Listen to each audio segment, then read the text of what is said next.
வணக்கம். Rajeev tax YouTube சேனலூடாக உங்கள் எல்லோரையுமே சந்திக்கிறதுல மகிழ்ச்சி. விஜயுடைய அரசியல் வாழ்க்கை இந்த கரூர் சம்பந்தமாக இப்பொழுது அந்த வழக்கு சிபிஐக்கு மாற்றப்பட்டிருக்கிறது. ஏன் சிபிஐக்கு வழக்கு விசாரணை மாற்றப்பட்டது? திமுக உள்ளக விசாரணை, அதாவது மாநில விசாரணை வேண்டும் என்று சொன்னது. தாவேகா சிபிஐ விசாரணை வேண்டும் என்று சொன்னது. இப்பொழுது நீதிமன்றம் சிபிஐ விசாரணைக்கு மாற்றி இருக்கின்றது. அந்த விடயத்தை பற்றியும் பேசலாம். இப்ப மாற்றியதன் மூலம் அடுத்து என்ன நடக்கும் அதையும் பற்றி பேசுவோம். இப்பொழுது பிஜேபி தான் இதை செய்கிறது என்று எல்லோருமே சொல்லிக் கொண்டிருக்காங்க. அதுவும் ஒரு கேள்வியாக இருக்கிறது. முதல்ல சிபிஐ விசாரணை ஏன் மாற்றப்பட்டது, சிபிஐ விசாரணைக்கு ஏன் மாற்றப்பட்டது என்பதை பார்க்கலாம். இங்கு தமிழக காவல்துறையினர் மீதும் தமிழக அரசு மீதும் தாவேகா சார்பாக குற்றம் சுமத்துறாங்க இந்த கரூர் சம்பவம் தொடர்பாக. அதே சமயத்துல தமிழக அரசு காவல்துறை தாவேகா மீது குற்றம் சுமத்துகிறது.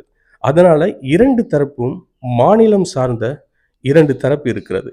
இந்த விசாரணை அதே காவல்துறையிடம் விசாரணைக்கு கொடுத்தால் சரியான முறையில் இடம்பெறாது. அதனால் சிபிஐக்கு நாங்கள் விசாரணை மாற்றுகிறோம் என்று நீதிமன்றம் சொல்லியிருக்கிறது. அது மட்டும் இல்லாமல் சிறப்பு குழு ஒன்றையும் அமைத்திருக்கின்றது. அவர்கள் 3 மாதத்துக்கு ஒரு தடவையாக அந்த அறிக்கையெல்லாம் சமர்ப்பிக்க வேண்டும்.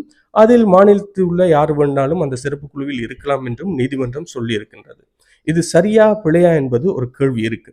இதே சமயத்துல தாவேகா என்ன சொல்கிறது என்று சொன்னால், நீதிக்கான போராட்டத்தின் முதல் வெற்றி கிடைத்திருக்கிறது, நாங்கள் தொடர்ந்தும் போராடுவோம் அப்படின்னு சொல்றாங்க.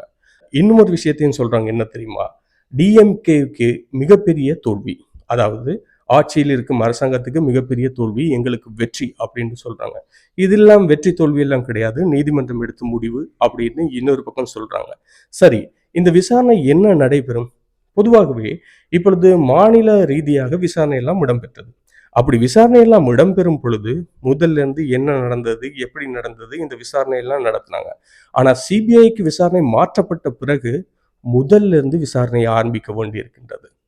எப்படி நடந்தது, கூட்டம் ஏன் நெரிசல் ஏற்பட்டது, விஜயின் தாமதத்துக்கு காரணம் என்ன, போலீசார் பாதுகாப்பு கொடுத்தாங்களா, அரசாங்கம் சரியான நடவடிக்கை எடுத்தாங்களா, வேறு யாரும் இதற்கு காரணமா இருக்கிறாங்களா, இப்படியான கேள்விகள் எல்லாம் இருக்கு. இந்த கேள்விகள் எல்லாத்தையும் முதல்ல இருந்து ஆரம்பத்திலிருந்து விசாரணை நடைபெறும். அப்படி நடக்கிற நேரம் எவ்வளவு நாள் ஆகும் அப்படின்னு யோசிக்கிறீங்க? கிட்டத்தட்ட ஒரு 4-5 வருடங்கள் ஆகலாம், ஏன் அதுக்கு கூடுதலான காலங்களும் எடுக்கலாம். சிபிஐக்கு மாற்றப்பட்ட விசாரணைகள் அனைத்தும் சரியான முறையில் இன்று முடிவடைந்திருக்கிறது என்று கேட்டால் நிச்சயமாக இல்லை. 10 வருடம் தாண்டியும் சில வழக்குகள் நிலுவையில் இருக்கிறது, 15 வருடங்கள் தாண்டியும் சில வழக்குகள் நிலுவையில் இருக்கின்றது. இப்படி இருக்கிற நேரம் இது எந்த கட்டத்துக்கு செல்லும் என்பது தெரியாது. மக்களுக்கான நீதி இருக்கிறது தானே, அது 0 பாயிண்ட்ல தான் இருக்கு. இங்கு நாங்கள் வெற்றி நீங்கள் வெற்றி இந்த கட்சிகள் ரீதியாக ஒவ்வொருவரும் பேசிக் கொண்டிருக்காங்க. ஆனால் உயிர் நீத்தவங்க யாரு? மக்கள். ஆக மக்கள் ஒரு விஷயத்தை புரிந்து கொள்ள வேண்டும். நீங்க ஒரு கூட்டத்துக்கு போறேன்னு சொன்னாலும் சரி, அல்லது ஏதாவது ஒரு இடத்துக்கு போறேன் என்று சொன்னாலும் சரி, உங்களுடைய பாதுகாப்பை நீங்கள் முதலில் உறுதி செய்ய வேண்டும். அதன் பிறகுதான் அந்தந்த கூட்டங்களுக்கோ எதுக்கோ நீங்கள் செல்ல வேண்டும்.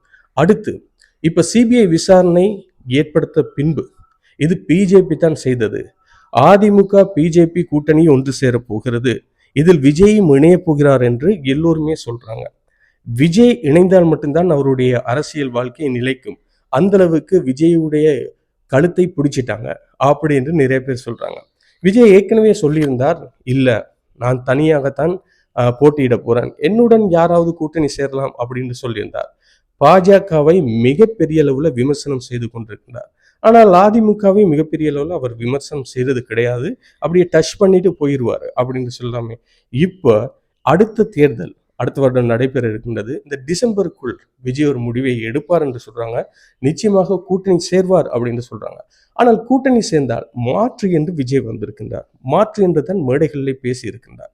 இப்படி பேசும் பொழுது கூட்டணி சேர்ந்தால் விஜய்க்கு ஒரு பாதிப்பை ஏற்படுத்துமா என்று நிறைய பேர்கிட்ட கேட்கும்போது இந்த அரசியல் விமர்சகர்கள் எல்லாருமே என்ன சொல்றாங்கன்னு சொன்னால், விஜய்க்கு தனிப்பட்ட ரீதியாக பாதிப்பை ஏற்படுத்தலாம், ஆனால் கூட்டணி என்று வரும் பொழுது பிஜேபி, அதிமுக, அத்தோடு விஜய் இந்த கட்சிகள்லாம் சேரும் பொழுது நிச்சயமாக ஆட்சி அமைக்கக்கூடிய அந்த அளவுக்கு வாக்குகள் அமையும், எல்லா வாக்குகளும் ஒன்று சேர்ந்து திமுக தோல்வி அடையும் அப்படின்னு சொல்றாங்க.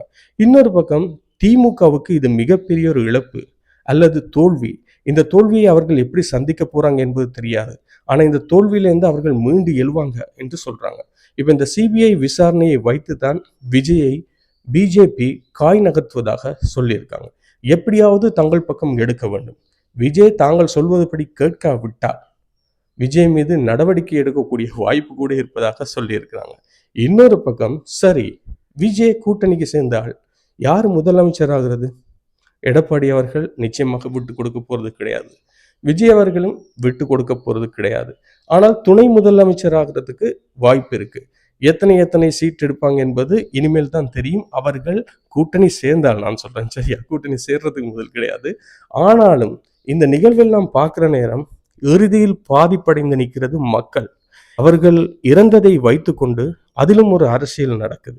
இந்த அரசியலில் யார் வெற்றி பெறுறது, இதில் யார் எப்படி லாபம் காண்பது, இதைத்தான் எல்லோருமே பார்த்து கொண்டிருக்காங்க. நிச்சயமாக சிந்தித்து செயற்பட வேண்டியது மக்களை தவிர அரசியல்வாதிகள் எப்பொழுதும் சிந்தித்து செயற்பட போறது கிடையாது. விஜயுடைய அரசியல் வாழ்க்கை என்ன நடக்கும், விஜய் அடுத்து என்ன செய்வார், அவர் கூட்டணி சேர்வாரா இல்லையா? நாம் தமிழர் கட்சி எப்பொழுதுமே ஒரு விஷயம் சொல்லி கொண்டிருக்கிறது, தனித்து தான் போட்டியிடுவேன் அப்படின்னு சொல்லி. ஒரே ஒரு விஷயத்த எனக்கு புரியல. ஆரம்பத்திலே சிபிஐ விசாரணை என்பது இங்கு மாநில சுயாட்சிக்கு எதிரானது என்று தாவேகா பேசியது. ஆனால் இப்பொழுது அவர்களே சிபிஐ விசாரணை கேட்டு சிபிஐ விசாரணை கிடைத்திருக்கிறது. அதே போல் திமுகவும் இப்பொழுது சொல்கிறது மாநில சுயாட்சிக்கு இது எதிரானது என்று. ஆனாலும் திமுகவும் ஒரு சில வழக்குகள் தொடர்பாக சிபிஐ விசாரணை கேட்டு இருக்கிறது. இதிலிருந்து என்ன புரியுது, அவங்களுக்கு தேவையான போது தேவையான விஷயங்களை கேட்பாங்க. நாம் தமிழர் கட்சி தனித்து தான் போட்டியிடும் என்று சொல்றாங்க. இப்ப நாம் தமிழர் கட்சி ஒரு பக்கம், 2 கூட்டணிகள் இன்னொரு பக்கம். விஜய் தனித்து போட்டியிடுவாரா, யாருடன் சேர்வார் என்பது ஒரு கேள்வி. இந்த கேள்விகளோடையே இந்த வீடியோவை முடித்துக் கொள்கிறேன்.